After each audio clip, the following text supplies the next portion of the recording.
It's that time of the year again. The time where we do the most surprising and most disappointing movies of the year.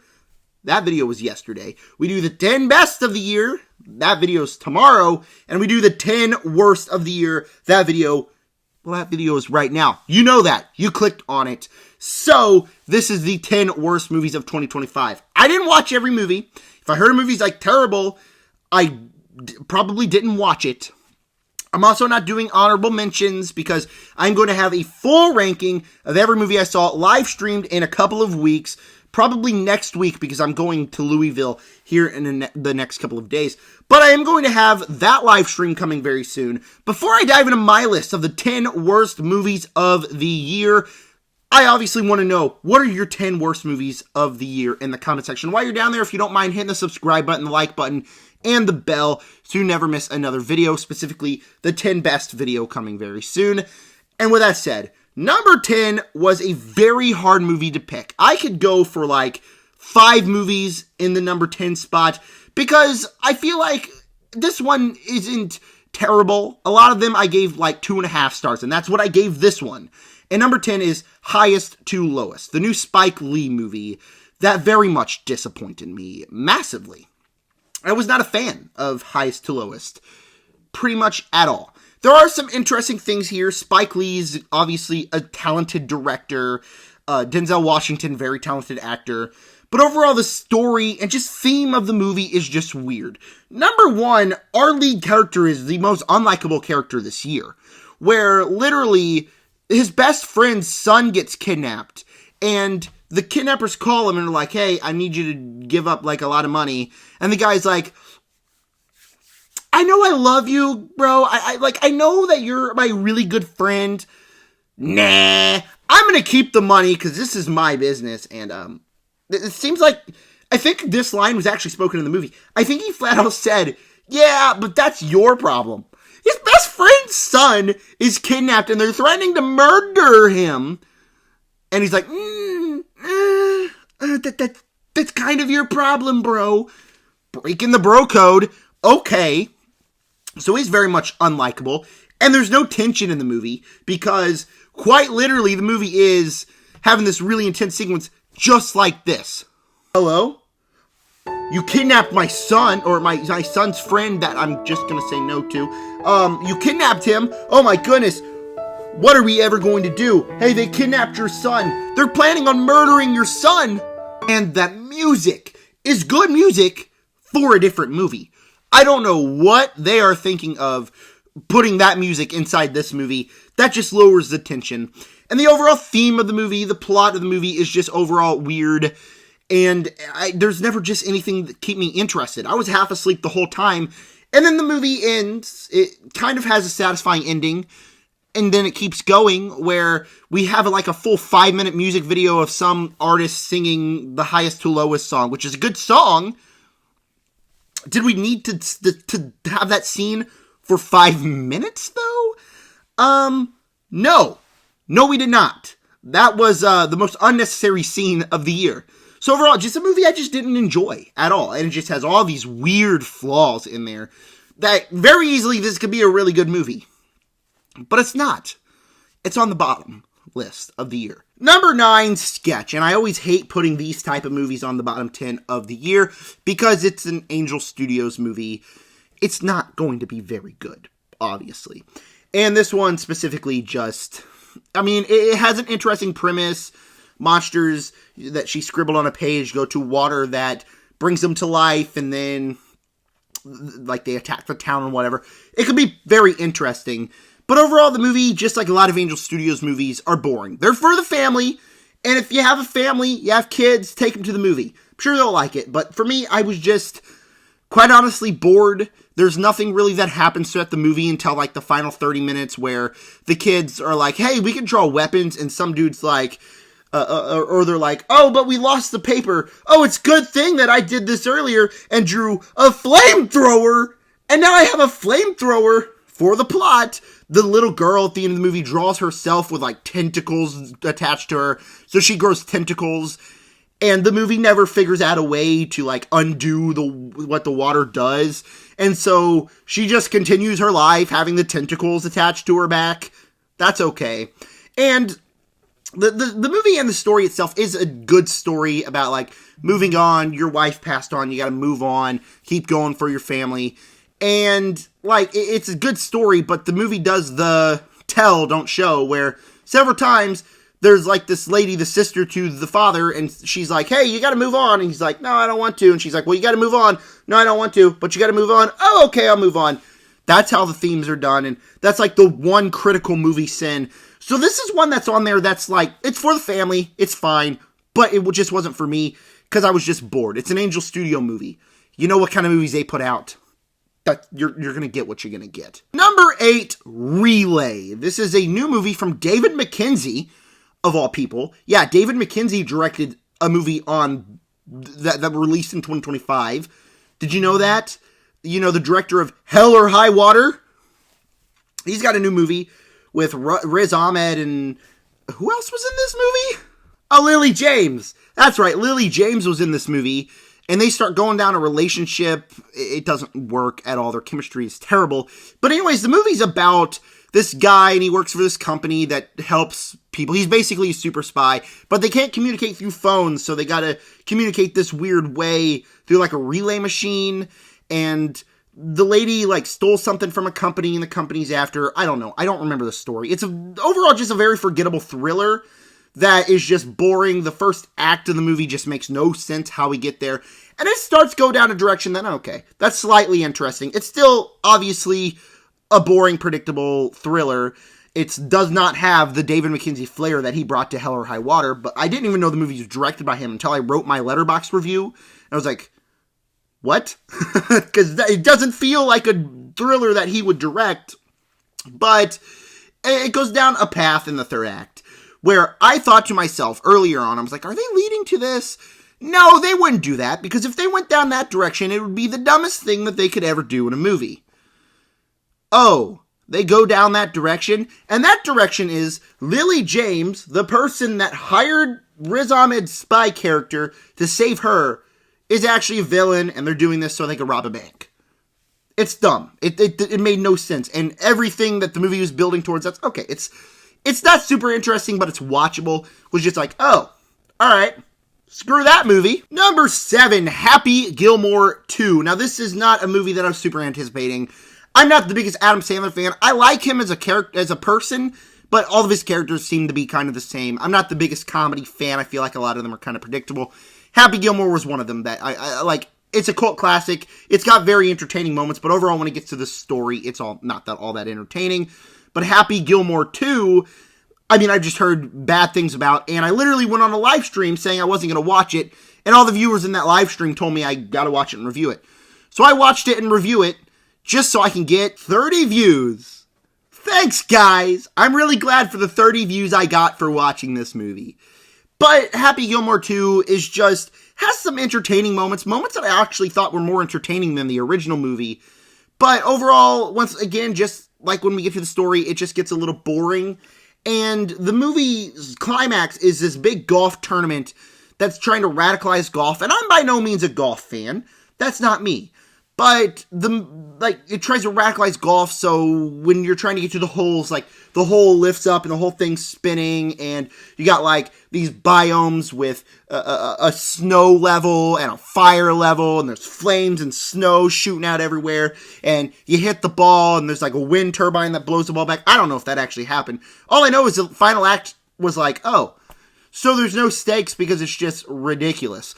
Something I didn't know until literally a couple days ago is that Benny Safdie is in this movie as the villain, who is just a boring villain. The main joke is, ew, your breath smells bad. That's the main joke, but Benny Safdie is in this movie. I didn't watch The Smashing Machine this year. It's one of those movies I gotta watch, but still, like a Safdie brother, after watching Marty Supreme, I'm like, oh, those brothers are really good. And he's in this movie. Take that as you will. Overall, the movie's, like, it's watchable, but it's just, number 1, it's not for me, and the third act is just terrible. Number 6, Flight Risk. A new movie by Checks Notes Mel Gibson. Yeah. Passion of the Christ. Braveheart. Hacksaw Ridge, I think. that Mel Gibson directed a January thriller where Mark Wahlberg makes rape jokes. That's the movie that released this year. It's a very predictable thriller. I can have enough fun with him. The one thought I had out of my head was it's a January movie. It sure is a January movie. But overall, watching the movie, I was like, okay, it's fine. But then I forgot about it, and I don't remember a single thing about the movie, except that there's a AI deer at the very beginning of the movie, which, for this day and age, having AI show up in your movie is a no-go. And number two, Mark Wahlberg, half of his lines are saying he's going to rape Topher Grace's character, which, okay, sure, man. I don't know. So it's just a very predictable thriller that's just not all that entertaining with some very questionable dialogue. And it's another one of those movies that's wasted potential. How many big budget directors do we have on here that are in my bottom list? We got Spike Lee, David Mackenzie, and Mel Gibson. Who else is going to show up on this list? Leigh Whannell? Oh, yeah, Leigh Whannell has shown up on this list. Number 5, Wolfman. A movie that was boring. I was very much looking forward to it. He did The Invisible Man, which was a very good movie. He did Upgrade, which was a very good movie. And, I like the Wolfman story. I was like, okay, this is going to be a hit. And the fact that this was my first ever early screening, where critics were there, makes it all more disappointing, because it's boring. The majority of the movie is the dad telling his daughter, hey, daughter, I'm going to protect you. Don't worry, whatever I do, you're going to be safe with me.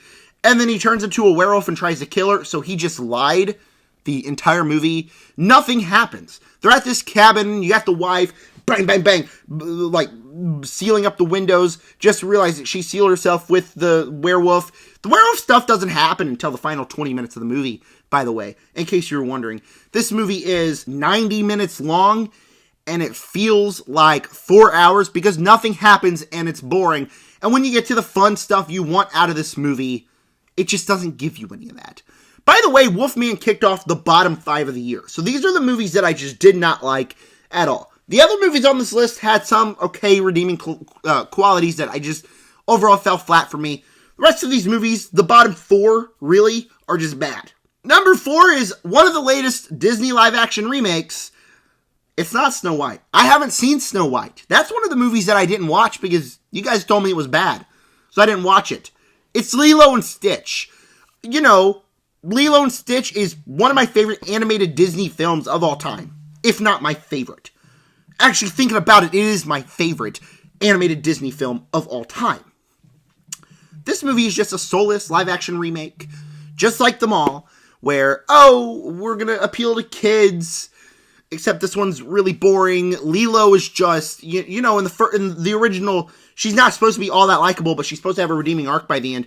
No, she doesn't have a redeeming arc by the end. She's just an insufferable little kid, which I hate hating on because she's a kid, but, the way they wrote her character was, she's gonna keep doing all these things like her sister, who you're actually rooting for in the movie, to get her in trouble. The things they added in the movie aren't nearly as compelling as much as the old film. The story itself is really boring. The finale is just, alright, can the movie end now, please? And then it just keeps going on and on and on. There's barely any laughs. Stitch, obviously, is cute. Not as cute as the original movie, of course, because everything about those original movies are just downgraded in the live-action remakes. So overall, it's just a boring movie that was just almost, not even almost, it was unwatchable to me. I was sitting in the theater, I went with my entire family and my brother and his ex-girlfriend, and my brother, or my family and the girl was like, that was really cute, and I'm like, kill me, please, stop the Disney live-action remakes. And they learned the wrong lesson from this because it made $1 billion. So, yeah, here we go. Moana live-action remake next, which looks terrible. So, expect a review from me for that movie coming in 2026. You don't want to miss it, do ya? No, you don't, because these movies suck. They suck. Every single one of the movies suck. There's maybe 3 of the live-action remakes that don't suck. And Lilo and Stitch, well, guess what? It's one of them that sucks. Number 3, the bottom 3 of the year. Thanks for watching this video. Subscribe, because I watched all these terrible movies for you guys. Number 3 of the year, A Working Man, also known as Jason Statham's new next film. It's by David Ayer, who last time he teamed up with Jason Statham was last year for The Beekeeper, which was a movie I was like, that's really fun, actually. Well, this one's not fun. It's not. It's supposed to be the Taken with Jason Statham, and, that could be interesting, except it has no want of being taken with Jason Statham, because as soon as the girl's taken, Jason's hired to save the girl, and then he's like, well, the same people are doing drugs, so, screw the girl. She's off getting sex trafficked somewhere. I'm gonna go stop the drug empire. And then we veer away from the Taken aspect to go follow him as he stops the drug empire for the majority of the movie. And then, luckily she escapes. She's being sold off as a S-slave. That's happening to her, but he's, no drug, or, let me do my Jason Statham impression. No drugs. This is a terrible Jason Statham impression, but this is a terrible movie, so it's okay. Action's not even fun. The big finale of the movie is throwing grenades and, shooting people, and it should be exciting, but it's get the movie over with, because you don't care, because you don't even feel the stakes, because he's I don't care about this girl, I'm gonna stop drugs throughout the entire movie, and, the entertaining stuff isn't even entertaining. The movie's not utilized well whatsoever, and overall, it's just boring. And my grandpa was actually watching it the other day. I walked in and I sat down and I was like, well, I'm going downstairs. I don't want to watch this movie, because I watched 5 minutes of it and I'm like, oh, A Working Man. The movie's terrible. It's bad. And luckily, the girl, nothing bad happened to her, because Jason Statham doesn't care about her throughout the entire movie. My number 2 is going to be a movie that a lot of people think should be my number 1. But it's my number 2, because there is, for some reason, a worse movie than War of the Worlds, the Amazon ad that's 90 minutes long.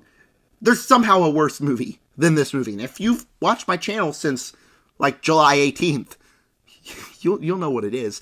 War of the Worlds is bad. I mean, it's a movie that somehow is so bad it's entertaining in the wrong ways. Me and my brother watched it. We laughed our asses off for about an hour, and then we're like, we're bored. So we didn't even finish the movie, and yet I still felt like I should put it on this list, because it's War of the Worlds 2025, with Ice Cube sitting at a computer screen, figuring out who's the hacker, and spying on his daughter, calling her when she gets a muffin. Yo, bitch, don't eat that muffin. It's bad for you.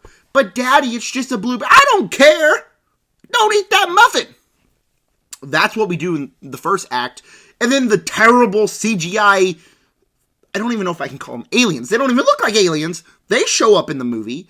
And then throughout the rest of the movie, it's Amazon, save the day. I'm gonna fly an Amazon drone to get us this hard drive. Oh no, the Amazon drone got shot down.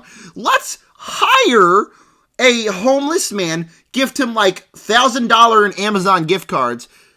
I'm sure that'll be useful to him when aliens are invading Earth. Here you go, buddy, to pick up the drone. And then the drone flies. Devin Bosnick's in this movie. Roderick from Diary of a Wimpy Kid is in this movie. And he's the Amazon worker. I think they told him that, hey, you're going to be in an Amazon ad. Oh, okay. It's 90 minutes long. What? That's probably how that conversation went. Because this movie's an Amazon ad. Period. That's all the movie is. And, cool. Let it be an Amazon ad, right? I mean, at least it was entertaining to watch for a while, and I'm glad it exists because it got all these funny memes. However, it's got to be on this list. Somehow it's not the worst movie of the year, however. The movie worse than that movie. The movie worse than the 90-minute Amazon ad is I Know What You Did Last Summer. I hated it. Hated it. It is a boring slasher with characters you don't care about, which would just be enough to be on this list by itself. I'm not a fan of this franchise to begin with, so that it's just not my cup of tea. But, a boring slasher with characters you don't like, okay. At least we have some okay fake blood that you can very tell is fake, and off-screen kills. It's just a bad slasher in general. But the fact that the third act reveal who's the killer, oh, it's one of the main characters from the first movie. You know, one of the people that survived getting killed several times. You know, Fred from the Scooby-Doo movies. That's who the killer is in this movie. And that's bad enough. Just like flipping the script saying, oh, the guy who tries to get killed, you know, he has trauma. But when there's two killers. When the other killer walks up and says, do you want to kill these people? He's like, okay, all right. I don't see a problem with that. That's bad enough, okay? That's a bad movie. But, like, was it enough to be worse than War of the Worlds? I don't know. It's still low. It's still very low here. But worse than War of the Worlds? But then the knife in the gut is they survive this terrible moment. Their friends get murdered. And the killer escapes. Sitting outside eating a cheeseburger. We should go catch the killer. Yeah, that's something we should do. I can't believe we got the killer get away, man. Aren't you having a great time? This is so funny. It's funny. We escaped the killer. Our friends are dead. Shut up. It's a terrible script that just completely reverses anything that you like from the original movies, which I don't like, but that's just disrespectful. And then has a post-credit scene that is like, well, we're going to get the gang from the second movie back together. What, is one of the heroes from the second movie going to be the killer then too? This is a movie that is just a very bad slasher. Probably the worst slasher I've seen all decade long. And it's my least favorite movie of the year because just the script just does the criminal sins of cinema. And it's just bad. It's a bad movie that I spent money to go see in theaters. That's what propels this one down to the bottom, is that I didn't see War of the Worlds in theaters. I watched it right here on my TV. I paid money, cash, to go see I Know What You Did Last Summer. Put that in perspective. I'm a college student. I'm broke. And I paid money to go see I Know What You Did Last Summer. Bad. Bad. Bad. Hated it. Least favorite movie of the year. And one of the worst of the decade. So that was my bottom 10 movies to release this year. Thank you guys for clicking on this video. Stay tuned for the 10 best to release very soon. With that said, subscribe.